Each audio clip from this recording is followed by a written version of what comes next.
Hola, hola, buenos días, ¿cómo están? Y yo aquí ya salgo con mi invitada en pantalla para este Peer Coffee. Ella es Soledad Martínez, ella es una especialista en comunicación estratégica, ya nos va a contar en qué ciudad ella se encuentra y pues también periodista como yo, somos dobles colegas. Somos periodistas y nos hemos desarrollado en la práctica, en donde las papas queman, en la comunicación estratégica y las relaciones públicas. ¿Cómo estás, Soledad? Buenos días. Hola Sonia, ¿qué tal? Muchas gracias por la invitación y de verdad súper feliz de estar aquí, de compartir un poco de lo que en la práctica hemos hecho, en la experiencia durante algunos años. Es difícil dedicarse a la comunicación estratégica, a las relaciones públicas, en un país que quizás hasta hace algún tiempo no lo veía quizás como una profesión formal, porque hablábamos de que no existían carreras. Cuéntanos cómo fueron tus inicios y la transición de periodismo a comunicación o relaciones públicas. Bueno, te cuento, yo soy periodista de profesión. Yo estudié periodismo en Guayaquil, ahora vivo en Quito. Vivo en Quito Ujú. desde hace casi 14 años. Entonces, estudié periodismo, la verdad, con el enfoque de ser periodista y de dedicarme al periodismo. Estuve en periodismo escrito durante 8 años. Me Hice periodismo acuerdo. político y económico. En ese tiempo, claro, esto te hablo hace como en la 2004, 2002, Ujú. entre 2002 y 2008, por ahí no se escuchaba mucho del tema de comunicación estratégica. Las empresas tenían como básicamente y seguramente a ti también te llegó algún boletín de prensa y listo, hasta ahí, ¿no? Y nosotros como periodistas tomábamos el boletín, a veces veíamos ciertos datos interesantes y Lo llamábamos o no transformaban. llamábamos. Sí, hasta ahí llegaba. Entonces, bueno, cuando yo decidí venir a Quito, fue ahí en donde me replanteé algunas cosas. Ya llevaba, como te digo, 8 años siendo periodista, entonces es algo que me encanta, que me gusta. Yo creo que al final nunca lo dejas de ser, porque el periodismo es más que una profesión, es una forma de ver la vida.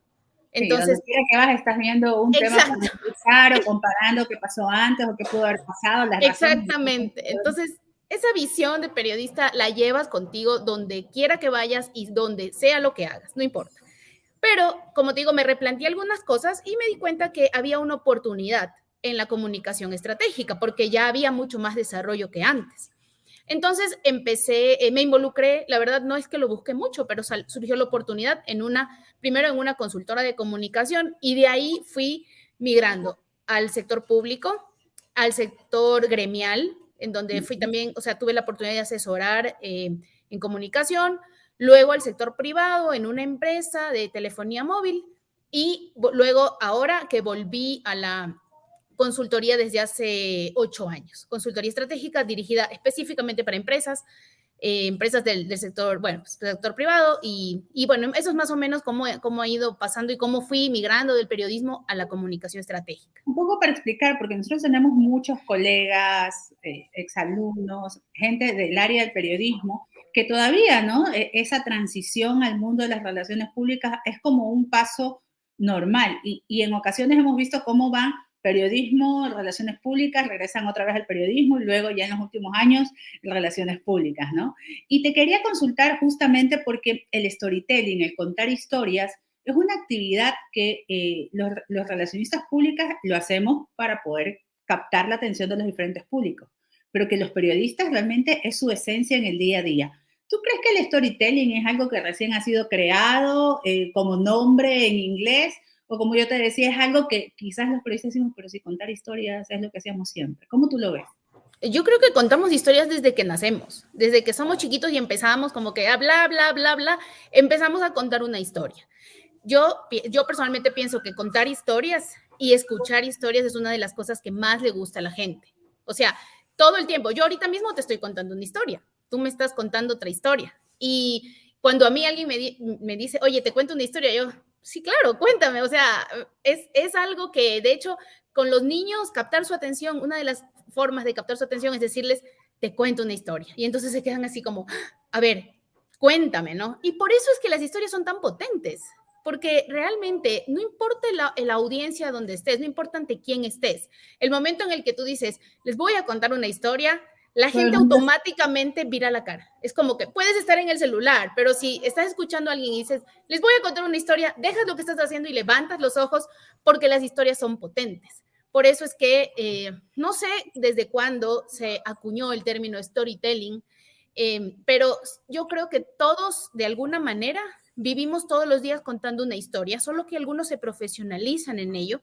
Los periodistas, como tú dices, son expertos y ese era uno de los grandes desafíos del periodismo, contar buenas historias, ¿no? Y ahí es donde viene como quizás el primer consejo o la primera cosa que yo he aprendido. Para contar buenas historias tienes que leer buenas historias. Tú no puedes contar buenas historias en ningún aspecto, ni como periodista, ni como comunicador empresarial o corporativo, si no lees buenas historias, si no estás todo el tiempo leyendo a los que escriben súper bien y entendiendo sus técnicas.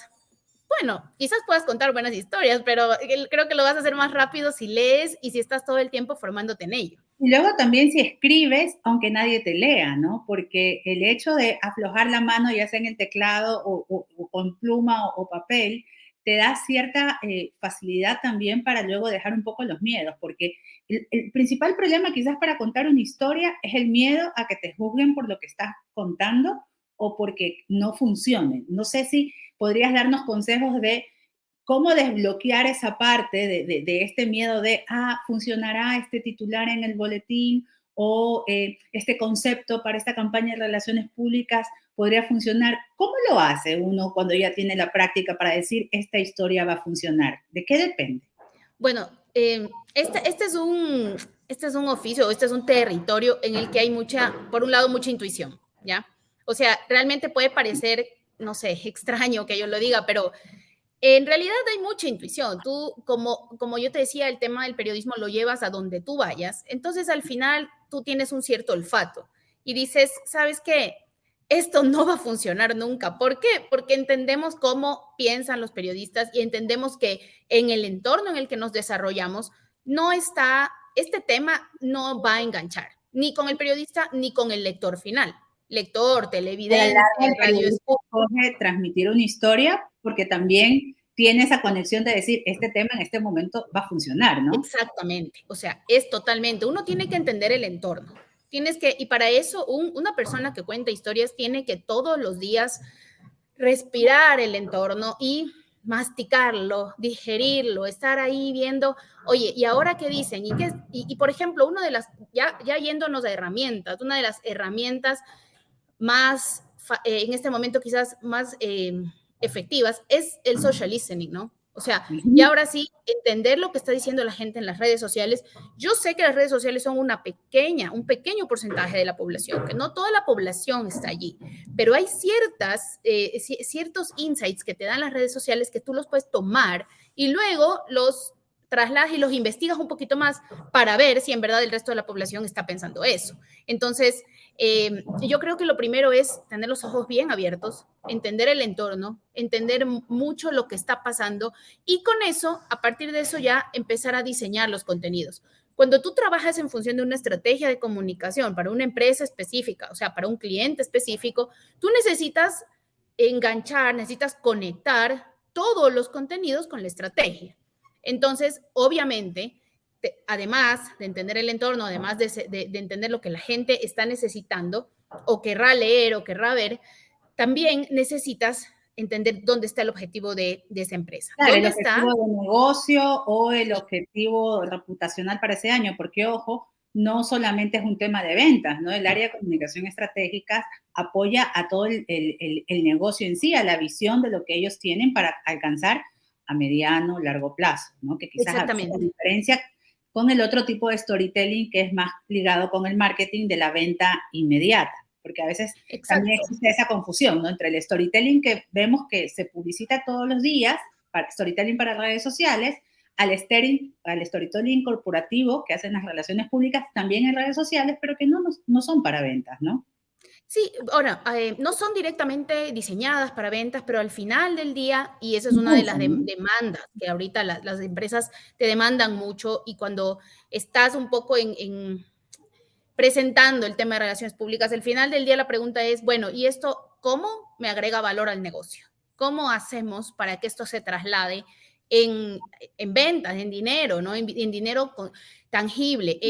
Ya hemos pasado de admirar que, o sea, las empresas antes admiraban y decían, mira cómo salimos en un canal, mira cómo hicimos una gestión para que nuestro presidente de nuestra empresa esté en una entrevista, en un noticiero. Maravilloso, ¿verdad? Hoy eso sigue siendo maravilloso, pero adicionalmente la pregunta es, ok, ¿y esto cómo me beneficia a mí como empresa y en mis estados financieros? ¿Cómo está? Por eso es que la reputación es un indicador no financiero y por ello es que la reputación empieza a ser, digamos, esto un poco más en Europa, las empresas en Europa ya lo consideran un indicador no financiero.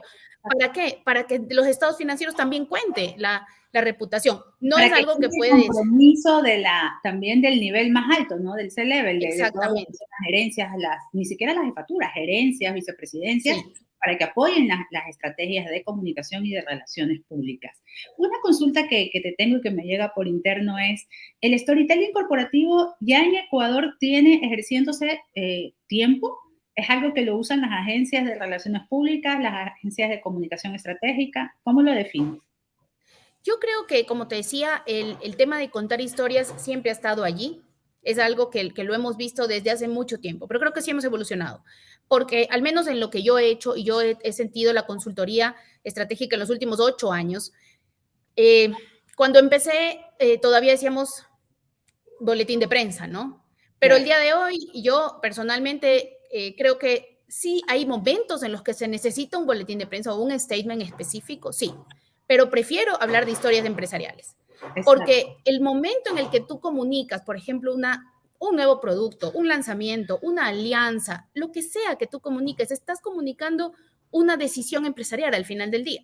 Estás comunicando, si por ejemplo tu cliente es un cliente de autos y decide lanzar un SUV en lugar de lanzar una camioneta, detrás de ese pequeño detalle hay una decisión gigante.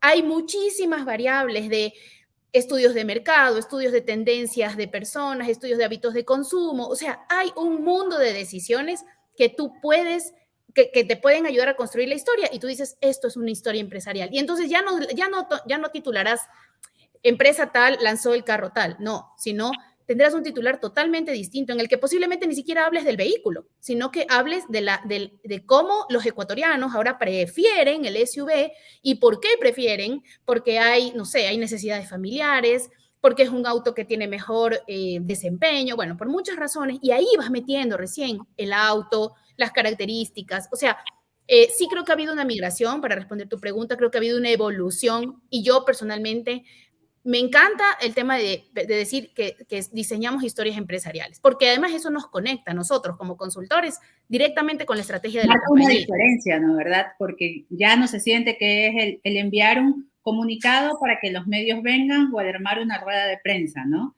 Porque aparte ahora las Totalmente. necesidades de los medios han cambiado. No sé si también como a ti te pasa, que igual que a mí, que ya vemos que ahora el tema de enviar un comunicado de prensa ya desde hace yo creo que 1 o 2 años no es tan efectivo en sí, porque del comunicado cada medio quiere bajarlo a su contenido, a su formato, con un ángulo diferente, y eso te implica a veces casi que trabajar en una estrategia 1 a 1 si quieres realmente un espacio que importe y que justifique. No Sí. sé si eso tuviste que con la pandemia creció y ahora con esta última paralización, ¿qué ocurrió en este contar historias de las empresas? ¿Cómo estaban involucradas? Bueno, digamos que cuando el tema político se pone bien arriba, las historias, los medios prefieren lo político y las No historias hay agenda, bajan. ¿no? Sí, sin embargo, también, como te digo, en medio de esa crisis, tú puedes encontrar una oportunidad empresarial. Nosotros tuvimos que manejar la crisis de una empresa en el área de salud y lo que hicimos fue visibilizar la situación de los pacientes para que, pensando primero en los pacientes, por supuesto, porque los pacientes estaban en riesgo de muerte, para que los dejen pasar. Y entonces activamos una serie de cosas y hubo una oportunidad empresarial.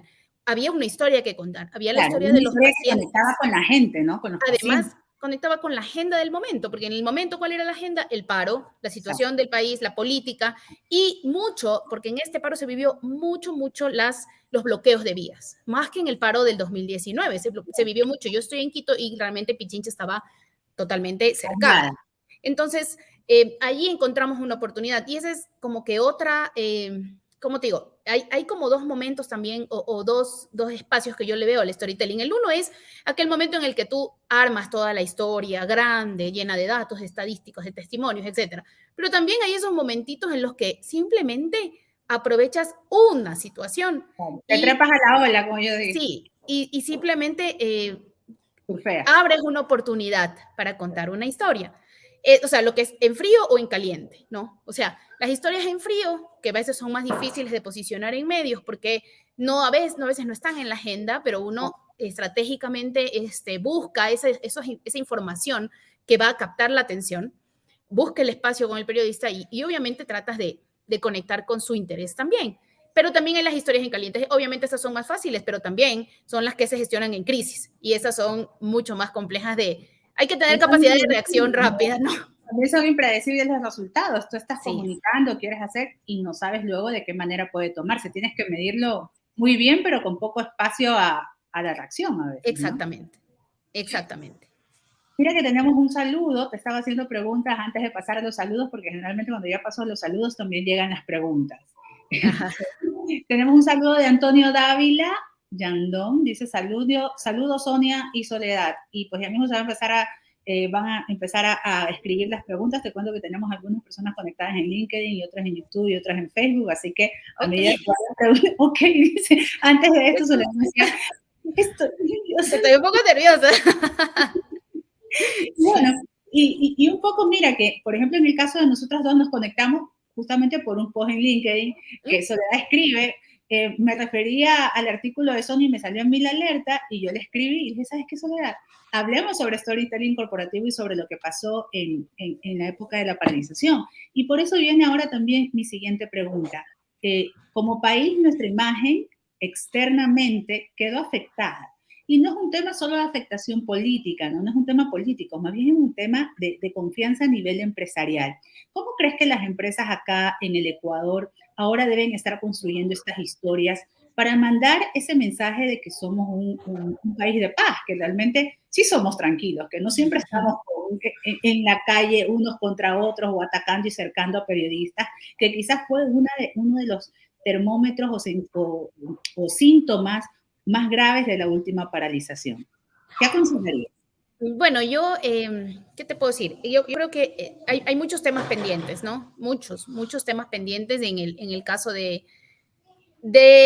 distintos niveles, del gobierno, de las empresas, etcétera. Creo que las empresas también tienen una oportunidad. Por un lado, porque la confianza en la parte pública se ha debilitado mucho. Entonces, ahí hay una oportunidad. Las empresas que mejor hacen su trabajo se han dado cuenta de que este es el tiempo de posicionarse como agentes de transformación social. No soy solo una empresa, no se trata de tener una fábrica, de dar empleo, de pagar impuestos y de poner un precio a mi producto. No es eso. Soy un agente de transformación social. Y esas empresas que lo han entendido, también han entendido que el principal vocero de ese discurso es su country manager o su CEO. Incluso, yo le sigo mucho a un think tank de España que se llama Corporate Excellence, que es experto en reputación. Exacto. Y ellos el mes pasado lanzaron las tendencias de reputación para América Latina. El primer tema en el que se está trabajando en América Latina es el liderazgo responsable. Entonces, cuando tú me preguntas qué deberían hacer las empresas ahorita, primero formar mucho a sus country managers y a sus líderes para que sean los voceros natos de ese propósito de la empresa. Si no tienen un propósito, pues es momento de que lo tengan. De encontrarlo, de hallarlo. Sí. O sea, ya están un poco tarde si no tienen un propósito, porque el propósito es de la segunda tendencia, por ejemplo, en América Latina y en el mundo. El propósito ya es un tema en el que ya se viene trabajando desde hace más de una década. No es un tema de cosmético, ¿no? Para decir ya forma parte de la estrategia del negocio y hemos visto cómo aquellas empresas transnacionales o internacionales que tienen muy claro su propósito salen fortalecidas de una crisis, de una pandemia, de una guerra, y aquellas que no lo tienen tan claro realmente les toma costa arriba, ¿no? Es que el propósito es aquello que vincula tu relacionamiento con tus públicos estratégicos. ¿Cómo te relacionas tú si no tienes nada que decirles? Si tú les dices simplemente soy una empresa que fabrico zapatos, por ejemplo. Ah, ok, perfecto, me parece muy lindo, pero es distinto si tú tienes un propósito transformador del país, de la economía, de la sociedad. Es totalmente diferente tu relación con tus stakeholders. Y al final del día, esa relación que la construyes día a día es la que te blinda en tu reputación en momento de una crisis, que no es porque hagas las cosas mal. Las crisis llegan porque llegan en todo aspecto de la vida. No es que porque hiciste algo mal, entonces ahora estás en crisis, no necesariamente, pero si tú haces un trabajo sostenido, anclado a propósito y a vinculación de stakeholders sostenido, cuando llegue ese momento de crisis, puedes explicar mejor y puedes salir mucho más fortalecido, como dices tú. Además que si nosotros tendríamos que analizar, gestionar una crisis en el momento en que se desarrolla es mucho más costoso para todos, para la Sí, empresa, para el Estado, para las agencias que contratas, porque tienes que investigar sobre la marcha, porque no conoces tampoco mucho la cultura organizacional de la empresa o de la institución por la que está pasando la crisis, y porque a veces en una crisis, no sé si concuerdas conmigo, hay ciertos enemigos que vienen no enemigos, pero a veces quizás que la información no llega tan correcta porque está en casa adentro y viene el consultor que no conoce la cultura organizacional y te toca casi que descifrar quién está diciendo la verdad, quién está diciendo la mentira, ¿no? Un sí. poco, cuéntanos. Además que también ahora las crisis, algo que no se vivía hace 10 o 12 años, las crisis se viven en redes sociales. Sí. Y esa es una diferencia muy, pero muy distinta. Incluso, yo te digo, hace 12 años yo trabajaba en una telefónica y yo no creía que era posible que una crisis de redes sociales salte al mundo offline. Yo no creía. Entonces, sí, gestionábamos, eran básicamente quejas porque cuando tienes una empresa que da servicio de telefonía, Servicios. tienen muchísimos usuarios que se quejan todos los días. El Twitter era incipiente en el país, entonces sí, se gestionaban.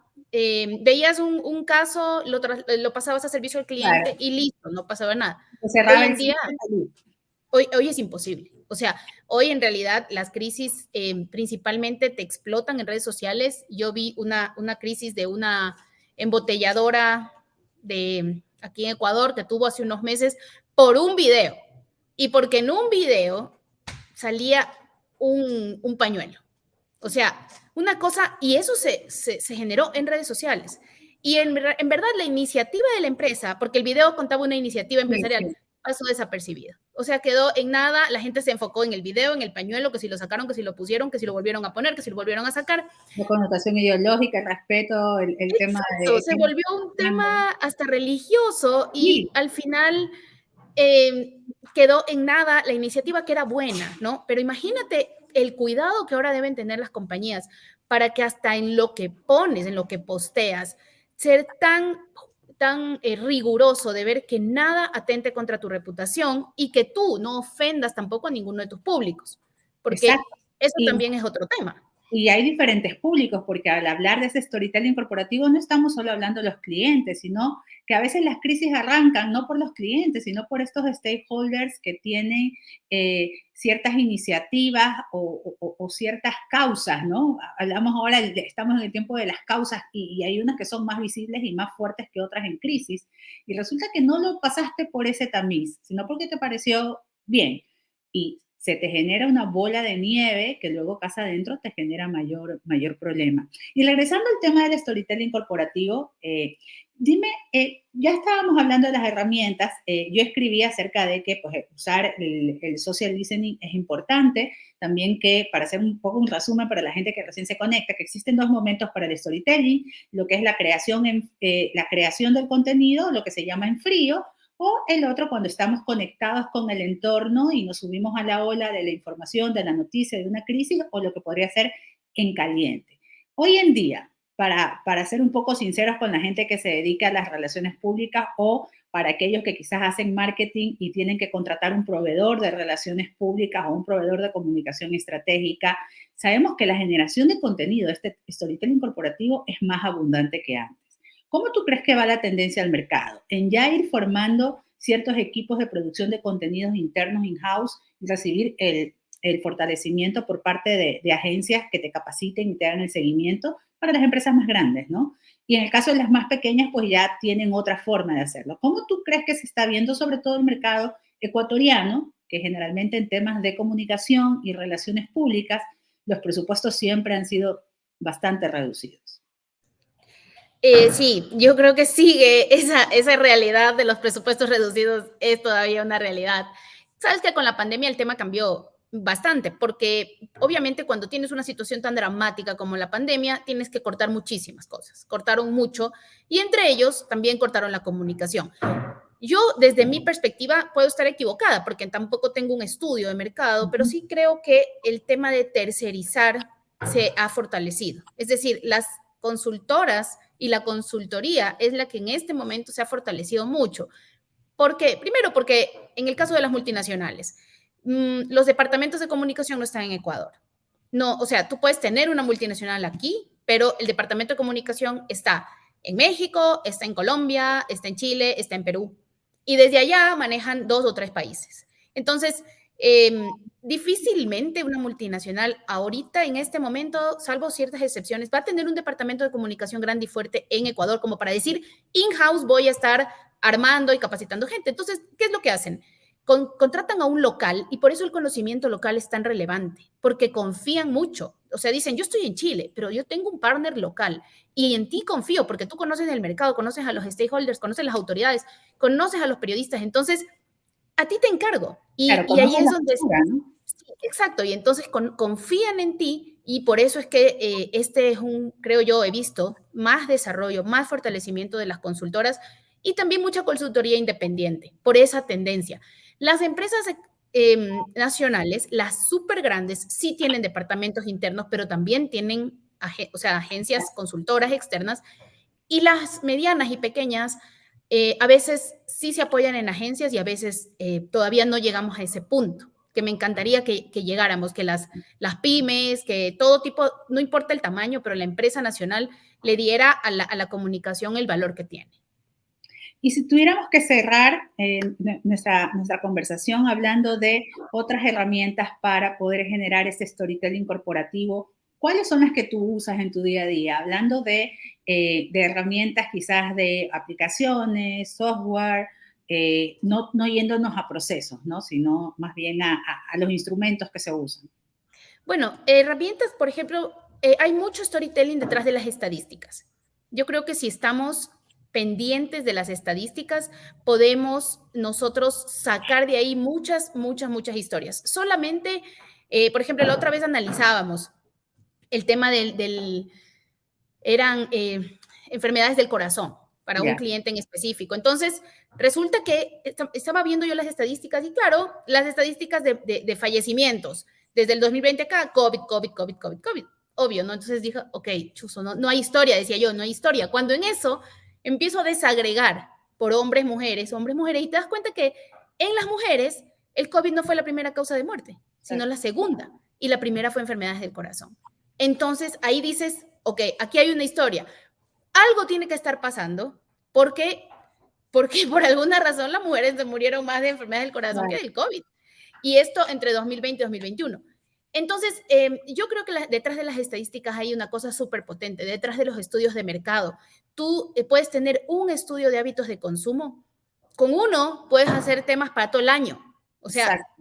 es una cosa, es tremendo porque es súper potente la data, ¿no? Los datos son sumamente potentes y son la base muchas veces del storytelling. Obviamente, si tú quieres realmente humanizar a la marca, que es una de los objetivos del storytelling, no vas a llenarte de cifras, sino que de un dato tienes que ahí armar la historia, entender. Un dato te da el camino, ¿no? Te da como Exacto. el ancla, ¿no? Para decir, por ahí anda. Te da por ahí, tienes que entender que la gente se identifica con la gente no se identifica con las cifras, sino con la gente. O sea, yo te puedo decir, en este momento hay, no sé, 5 millones de ecuatorianos sin empleo, pero si yo te digo, yo no tengo empleo, eso es más potente que los 5 millones. Entonces, la gente se identifica con la gente, no con las cifras. Por eso los testimonios son tan importantes en la redacción, en la construcción de las historias, los testimonios y, como te decía, el objetivo al que estoy persiguiendo, el objetivo empresarial.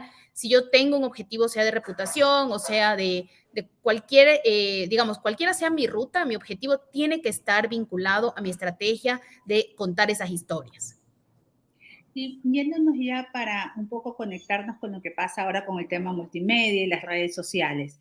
Aquí viene el momento en cuando hay que planificar el contenido para las redes y resulta que a lo mejor la marca o la organización tiene una sola red social, no hay corporativa ni de productos, sino una sola. ¿Cómo es el trabajo de coordinación con el área de marketing, entendiendo que hay unos posts o material que es netamente comercial y publicitario, pero que también hoy la parte de comunicación estratégica y relaciones públicas tienen sus medios propios, las redes sociales, una fuente para transmitir? ¿Cómo tú aconsejas que sea ahí el trabajo? Bueno, nosotros normalmente definimos pilares de contenidos. Ujú. Esa es una definición de territorios narrativos, ¿no? O sea, Exacto. tienes que No hay definirlos límites. porque si no defines territorios, entonces la empresa puede hablar de todo y de nada, puedes caer en el plano comercial, que es algo que nosotros no aconsejamos, pero después de definir estos territorios y estos pilares, crear contenido de valor. Y esa es toda una conversación, como tú dices, con el área de marketing y con muchas otras áreas involucradas en la construcción de los contenidos, porque normalmente la empresa lo que quiere es vender. Y está bien, es legítimo, es perfecto. Ahora, tú puedes vender indirectamente también. Yo recuerdo que tuvimos una experiencia con una empresa de vehículos. Entonces, esta empresa de vehículos tenía muchas marcas y tenía que, obviamente, comunicar el lanzamiento de este nuevo vehículo, el Postea lanzamiento todos del... los nuevos vehículos que lanzaron. Claro, pero resulta que al final queda, o sea, no es tan estratégico estar diciendo, hoy lancé este y después 2 semanas lanzo el de acá y dos, no. Entonces lo que dijimos fue, ¿sabes qué? Transformemos esta comunicación en algo útil hacia la gente. Entonces, hablemosles, sí, de automotriz, hagamos una comunicación automotriz, pero útil al final del día. Y recuerdo, por ejemplo, que hubo un momento en el que había un montón o sea, llovía mucho en Quito, ¿ya? Y aquí cuando llueve es complicado, se te empaña el vidrio, o sea, no es como en Guayaquil que no se te empaña nada. Aquí llueve, como hace frío, tienes que tener los vidrios arriba, se te empaña todo. Y nos dimos cuenta de que había una técnica con una papa para limpiar el vidrio y ¿Ya? que no se te empañe más. Hicimos un video explicando cómo desempañar tu vidrio con esta técnica de la papa. Ya, una papa cruda. Ya. Fue uno de los posts más vistos y con más engagement en 4 años. O sea, ahí es donde te das cuenta que tú puedes comunicar, te conviertes en una fuente útil para la gente. ¿Y qué es lo que pasa después? Cuando esa persona quiere comprar un auto, ¿en quién va a pensar? Va a pensar en ti. Quizás eres su primera Va a ser opción. relevante, ¿no? Luego vendrá el tema de precio, etcétera, si es que puede, si no puede, ok, ya. Esa es otra historia. Pero el tema es que lograste conectarte con la audiencia para que cuando piense en un producto que tú vendes, tú seas su primera opción. Y eso no se hace, como te digo, posteando temas de, este es mi producto, este es mi producto, este es mi producto. No, eso se hace con contenido relevante, útil, conectándote con la audiencia. Lo que hablábamos, ¿te acuerdas? Hablábamos que ahora es muy natural que los hijos, el esposo, el perro, el gato participen en nuestros videos, que eso lo ha hecho mucho más natural conforme pasó la pandemia y como también sigue el trabajo remoto. Y ya para cerrar, Soledad, el trabajo remoto, todavía existe el trabajo híbrido, también ha llegado al área de las comunicaciones y forma parte también de estos temas que se tratan en el storytelling corporativo. Sí, sabes que yo tenía un cliente que hace 5 años ya practicaba el trabajo remoto. Y entonces nosotros tratábamos de que los periodistas tomen este tema del trabajo remoto y no nos hacían mucho caso. Porque no, imagínate en el 2016, por ahí, 2017, la gente decía, ¿qué es eso? ¿Qué es eso? Claro, Claro, porque hoy en eres día, vago, ¿por qué tengo que verte en una exacto, pantalla? Tienes que reunirte. exactamente. Pero esta empresa era una multinacional y era bueno, o sea, tiene una cantidad de trabajadores alrededor del mundo que era la mejor forma de conectarlos. Claro. El día de hoy, yo creo que la consultoría en comunicación tiene una oportunidad gigante a través del trabajo remoto. Tú mismo trabajas de manera remota, yo también. Hoy estoy en casa, el lunes estoy en la oficina. ¿Qué te digo? Creo que es una oportunidad gigantesca y creo que también los mismos medios lo han entendido más. Ahora tú ves, por ejemplo, que en los noticieros hay entrevistas vía internet. Eso era impensable antes de la pandemia. Te decían, Bueno, no, tiene que venir al agiliza, ¿no? estudio. Porque tienes entrevistas Sí, al mediodía, en la mañana, en otros horarios, porque la gente accede, porque ya no tienen que ir al medio a esperar, sino que exactamente. son tiempos exactos. Entonces, Pero también es un contribuye, cambio ¿no? de mentalidad. O sea, Sí. nuestra mentalidad cambió. El medio ahora te dice, o sea, tú le dices, sí, pero el vocero está en Cuenca, ya no importa, lo conectamos por Zoom. Por Zoom, ya, El claro. canal de televisión te dice, o sea, ya cuando es muy, muy, muy relevante, te sabes que necesito que venga, pero si no, hacemos la entrevista por Zoom, no pasa nada. Eso era impensable antes, se cambió totalmente la mentalidad y es una oportunidad porque pasamos de tener la necesidad de tener voceros in situ a tener voceros donde sea. No importa dónde esté tu vocero, el día de hoy, a través de Zoom, a través de cualquier herramienta, tú lo conectas con el medio y es un ganar. Exacto, que es un ganar en tiempo, un ganar en espacio y hasta de cierta manera les da un poquito de paz a los voceros, no se sienten tan intimidados que el entrar a un estudio y ver los micrófonos es como un tema más de familiaridad. Y bueno, Soledad, ha sido un gusto el haber compartido este Peer Coffee contigo, que luego pues lo transformaré en el podcast para tenerlo ahí y poder escuchar Gracias. siempre. Dinos cómo son tus redes sociales, cómo te seguimos, cómo te buscamos o conectamos. Bueno, yo tengo LinkedIn y tengo Instagram y no me acuerdo mi Instagram ahorita, pero en todo caso en LinkedIn estoy como Soledad Martínez y en Instagram y yo algún rato me acuerdo y ahí Ya lo vas no a soy... escribir aquí, no te preocupes. Dale, Le dale. escribes abajo en el comentario y yo lo pongo en el video luego reeditado. Un gusto estar en contacto. Gracias a ti. Muchas gracias, Sonia, por la oportunidad. Ha sido súper chévere conversar con alguien con quien también hacemos lo mismo y podemos intercambiar ideas. Y si estas ideas le sirven a la gente, pues qué bueno, me alegro mucho. Mil gracias por la invitación. Muchísimas gracias a ti, Soledad. Un gusto poder conectar otra vez, como te decía. Yo recuerdo cuando estabas en el periodismo y yo te mandaba ciertos boletines y mira, ahora conversando de relaciones públicas y de cómo ha sido, pues, y qué es lo que se viene para el tema de la comunicación estratégica, que es un pilar para el desarrollo, aunque muchos no lo crean. Muchísimas gracias, un abrazo y hasta Un otra vez. abrazo. Chao. Chao.